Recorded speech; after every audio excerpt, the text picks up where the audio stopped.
ouvre le graphique d'un trader débutant, RSI en bas, MACD juste en dessous, bande de Bollinger qui serpente autour des bougies, et un stochastique planqué dans un coin. Plus il y a de courbes, plus il se sent rassuré. Sauf qu'au moment de cliquer sur acheter, il hésite encore. Le problème, ce n'est pas qu'il manque un indicateur sur son graphique. Le problème, c'est qu'il y en a beaucoup trop. Dans cette vidéo, je vais te montrer pourquoi les indicateurs les plus utilisés ne sont pas forcément les plus utiles, et surtout quels sont, pour moi, les seuls qui comptent vraiment pour prendre une décision claire. Si tu appliques ce principe, ta lecture des marchés va devenir beaucoup plus simple et beaucoup plus nette. Avant d'aller plus loin, petite définition rapide. Un indicateur technique, c'est un calcul mathématique qu'on applique au prix ou au volume d'un actif, pour transformer cette donnée brute en une courbe, une zone, ou un chiffre, dans le but de repérer une tendance, un essoufflement, ou un point d'entrée potentiel. Concrètement, derrière chaque courbe qui s'affiche sur ton graphique, il y a une formule, une moyenne, un écart, un ratio, calculé à partir des prix passés. C'est un filtre qu'on pose sur le marché pour essayer de le lire plus facilement. Pour bien comprendre le problème, il faut d'abord savoir qu'il existe des dizaines d'indicateurs techniques. Le RSI mesure la vitesse et l'ampleur des mouvements de prix pour repérer une zone de surachat ou de survente. Le MACD compare deux moyennes mobiles pour détecter un changement de tendance. Le stochastique compare le cours de clôture à une fourchette de prix récente. Les bandes de Bollinger encadrent le prix avec un canal qui se resserre ou s'élargit selon la volatilité. Et on pourrait continuer encore longtemps, ADX, Ichimoku, Fibonacci, Williams pour 100R. Chacun de ces outils a sa logique, et chacun peut, dans certains contextes, apporter une information utile. Le souci n'est pas dans l'indicateur lui-même. Le souci, c'est la manière dont on les utilise, et surtout, combien on en utilise en même temps. Et là, on tombe dans un piège très courant, empiler les indicateurs pour se sentir plus en sécurité. On a souvent l'image du trader avec 4 écrans, des courbes qui clignotent dans tous les sens, des alertes qui sonnent en permanence. Cette image-là fait vendre du rêve, mais dans la réalité, elle ne protège de rien. Au contraire. Quand tu empiles 5 ou 6 indicateurs sur le même graphique, il y a un moment où ils ne vont pas raconter la même histoire. Le RSI te dit que c'est suracheté, le MACD te dit que la tendance est encore haussière, le stochastique hésite, et les bandes de Bollinger te montrent un prix qui touche la bande haute. Résultat, tu as 4 signaux, et aucune décision claire. À ce moment-là, ta décision ne repose plus sur une logique de marché. Elle repose sur celui des 4 signaux que tu as envie de croire, parce qu'ils confirment ce que tu voulais faire depuis le début. C'est ce qu'on appelle un biais de confirmation, et c'est l'un des pièges psychologiques les plus fréquents chez les débutants. Plus ton graphique est chargé, plus la décision devient arbitraire, et plus tu prends le risque de justifier n'importe quelle entrée parce qu'un indicateur, sur les 6 affichés, te donne raison. La vérité, c'est qu'on a souvent tendance à surcharger son graphique pour se rassurer, pas pour mieux décider. Alors si on enlève tout ce bruit, qu'est-ce qu'il reste vraiment d'utile? Le premier, et probablement le plus important, c'est le prix lui-même, à travers les bougies. Une bougie japonaise, ce n'est pas juste un chiffre, c'est un résumé du combat entre les acheteurs et les vendeurs sur une période donnée, où le prix a ouvert, où il est monté, où il est descendu, où il a fini. Tous les autres indicateurs sont en fait calculés à partir du prix. Ce sont des dérivés, qui arrivent avec un léger décalage.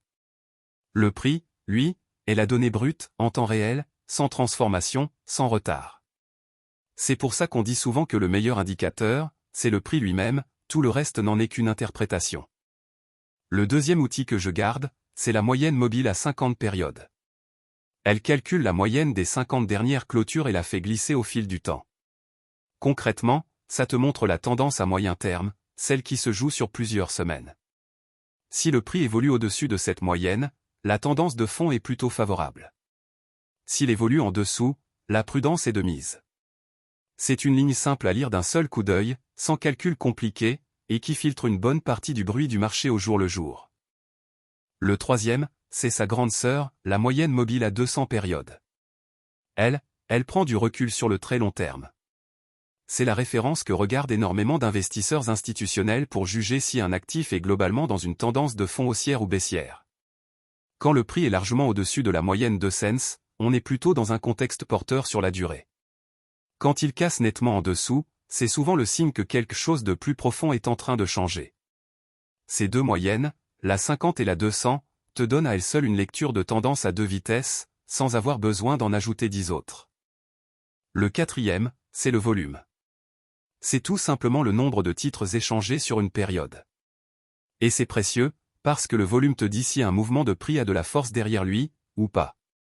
Une bougie qui monte fortement, mais avec un volume faible, c'est un mouvement fragile, qui peut s'essouffler vite. La même bougie, avec un volume largement supérieur à la moyenne, c'est un mouvement qui a de la conviction derrière lui, parce que beaucoup d'acteurs sont entrés en même temps. Le volume, c'est la jauge d'énergie du marché. Sans lui, tu vois le mouvement, mais tu ne sais pas s'il a de la puissance ou s'il est sur le point de retomber. Prenons un exemple fictif, juste pour illustrer la méthode. Une action cote autour de 40 €. Le prix vient de casser au-dessus de sa moyenne 50, qui elle-même évolue au-dessus de la moyenne 2 cents, la tendance de fond et la tendance moyen terme vont dans le même sens. Sur la bougie de cassure, le volume est nettement supérieur à la moyenne des derniers jours, il y a de la conviction derrière le mouvement. Avec seulement ces 3 informations, le prix, les 2 moyennes mobiles, et le volume, tu as déjà une lecture cohérente, tendance de fond favorable, tendance moyen terme favorable, mouvement confirmé par du volume. Tu n'as pas eu besoin du RSI, du MACD, ou du stochastique pour arriver à cette conclusion. Et c'est là tout l'intérêt, avec 4 informations, ta décision est nette. Avec 10, elle devient un compromis entre des signaux qui se contredisent. Encore une fois, ces chiffres sont purement illustratifs, ce n'est pas une recommandation sur un titre en particulier, c'est juste pour visualiser comment les 3 outils s'articulent ensemble. Donc si tu retiens une seule chose de cette vidéo, aère ton graphique. Le but, ce n'est pas d'avoir l'air d'un trader avec 6 écrans et 20 courbes qui clignotent. Le but, c'est de prendre la meilleure décision, au meilleur moment, avec l'esprit le plus dégagé possible.